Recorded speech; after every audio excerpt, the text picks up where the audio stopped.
Ano, kamusta yan? Okay na? Hindi pa. May tumatagas pa lang langis sa loob, kaya namamantsahan yung mga labada eh. Tapos chinek yung likod at dumi-dumi, kaya naglulus yung mga connection. O magagawa mo ba? Oo. Pag nahanap ko yung sira. Baka matagalan pa yan eh. Tumawag ka na magre-repair para mapadali. Hindi na. Kaya ko na to. Napag-aralan ko na to eh. Ako, bahala ka. Alam mo, sabihan mo na si Robert para mabilis. Wag na. May ginagawa rin sa kotse yun eh. Matatambak kasi yung labahin ko eh. Hindi na. Kaya ko na to. Basta ako na bahala. Ay, nako, wala na akong magagamit. Kailangan ko maglaba.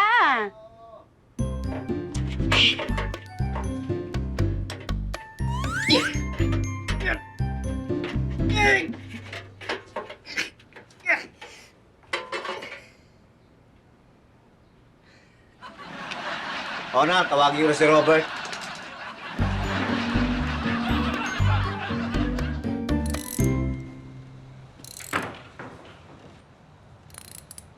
Robert, tulungan mo nga muna ako. Saan po?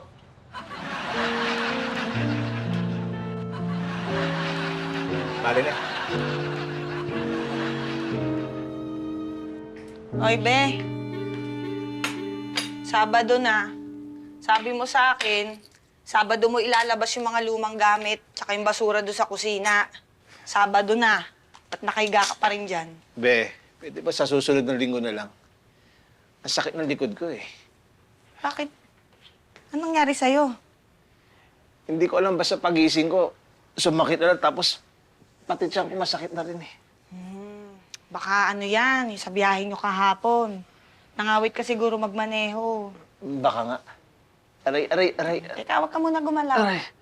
Kukuha ko ng langis, pahiran natin yung likod mo. Be, pwede ba yung tiyan ko na lang? Ano, papahiran din ng langis? Hindi, nagugutom na ako eh.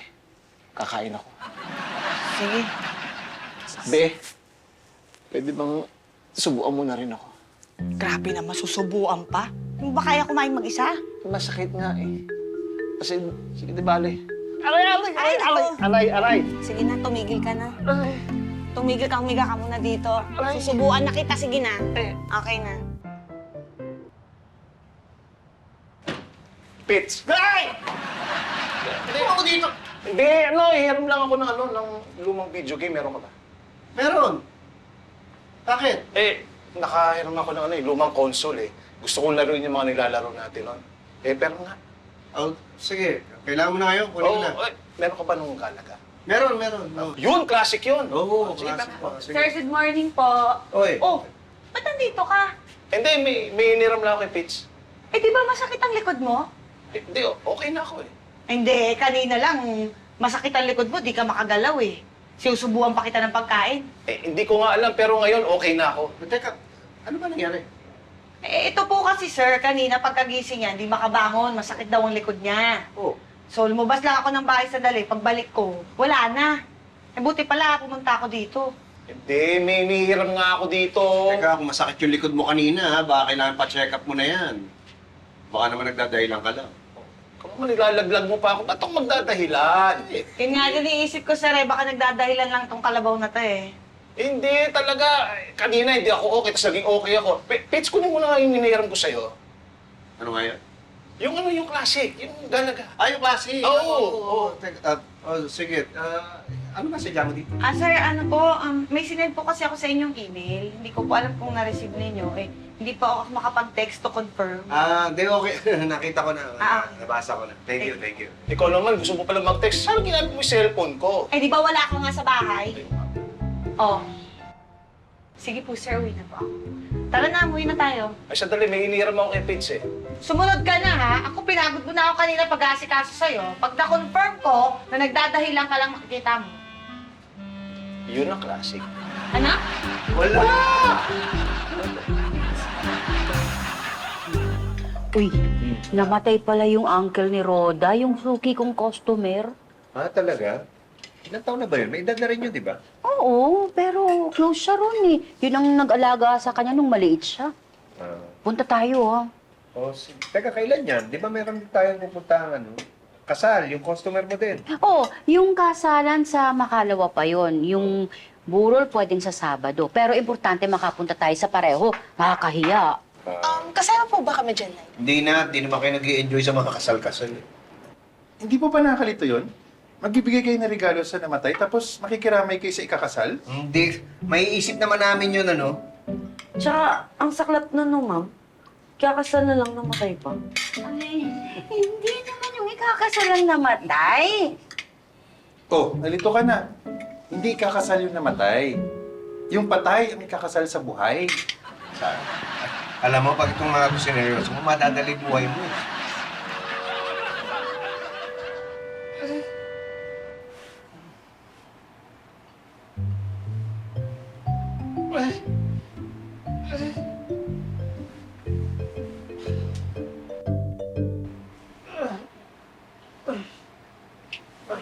Likot?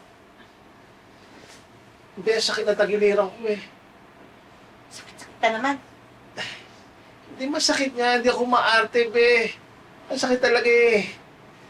Pwede bang ikomo ko ng mainit at tsaa? Sige na. Pero bukas magpapacheck up na tayo. Ang check-up? Paano pag hindi ko kayanin bumangon? Kailangan mong kayanin. Kung hindi, lalong sasakit yung buong katawan mo. Ang sakit. Eh kasi, pupugbugin kita. Para kang bata pag may sakit ka eh. Sige, magpapacheck up na, be. Pero, yung mainit kong tsaa, please. Ha? Be, Ano? pwede bang gatas na lang? Gusto mo ba ilagay ko na rin sa tiyan mo? Pwede. Hindi ba magpapacheck up tayo ngayon? Be, okay na ako. Kahit na. Magpapacheck up pa rin tayo para makasiguro. Wala na ako nararamdaman. Sa susunod na lang, tatapusin ko lang to. Tapos, kung kailan gabi na, doon ka magrereklamo. No? Hindi, wala na ako nararamdaman, promise. Teka. Ay, nagmamagaling ka na naman eh. Akala mo, doktor ka ba? Saan ka pupunta? Siya. Oh, bakit? Ha? Aray! Ano? Aray! Aray! Teka. Sama mo na ako sa ospital! Teka na, maupo ka muna. Teka. Dito. Maupo ka muna. Magbibihis lang ako. Dali. Oh, sige na, maupo ka muna. Teka lang. Bilisan mo! Magbibihis lang. Ma'am, kailan po dadating yung bago nating washing machine? Naku, maghihintay tayo ng 3 araw. Ay, ganun po ba? Ako, madami na kasi kaming lalabahin eh. Oo nga eh, pero pasensya na ha. Maghihintay talagang 3 araw eh. Pero sa ngayon, magpa-laundry muna tayo. Ay, hindi ma'am, okay lang. Kaya naman namin yung mano-mano.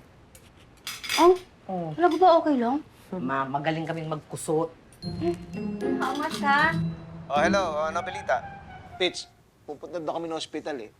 Ano nangyari? Ano yan? Yung likod mo pa rin? Ang sakit ng tagiliran ako, lalo na pag umiihi. Tagiliran. Naku, malamang bato yan. Baka may kidney stone ka. Kidney stone? Paano gagamutin yun? Okay, first of all, we have to know na maraming klase ng stones. And ang karaniwan dito yung mga calcium stones, it's very common. And meron din mga tatawag tayong mga uric acid stones, no? And meron tayong mga struvites because of infection. For example, may mga pasyente may condition like mga hyperthyroid problem. Ang nangyayari dito is yung magkakaroon ng more increase ng calcium stones.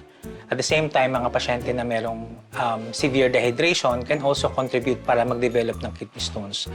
Ang pagkain rin minsan ng mga high sodium na pagkain can also contribute. And at the same time, there are also conditions, medical conditions that can cause, kahit na minsan may mga problema sa bituka, mga bowel, inflammatory bowel, mga chronic bowel diseases can also contribute to the development of kidney stones. We can already offer some other treatments like the shockwave, which is a non-invasive procedure na outpatient that can help eliminate, kumbaga dudurugin nito yung kidney stones.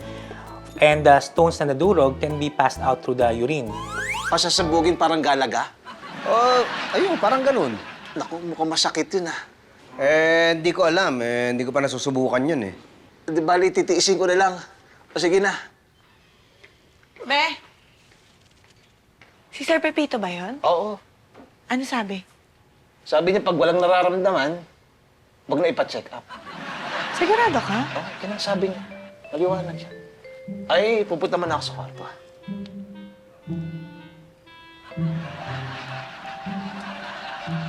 Sure ka, walang masakit? Wala.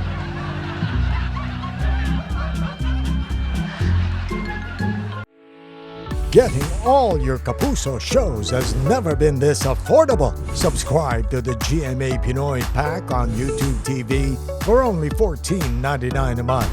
Watch GMA Pinoy TV, GMA Live TV, and GMA News TV anytime, anywhere.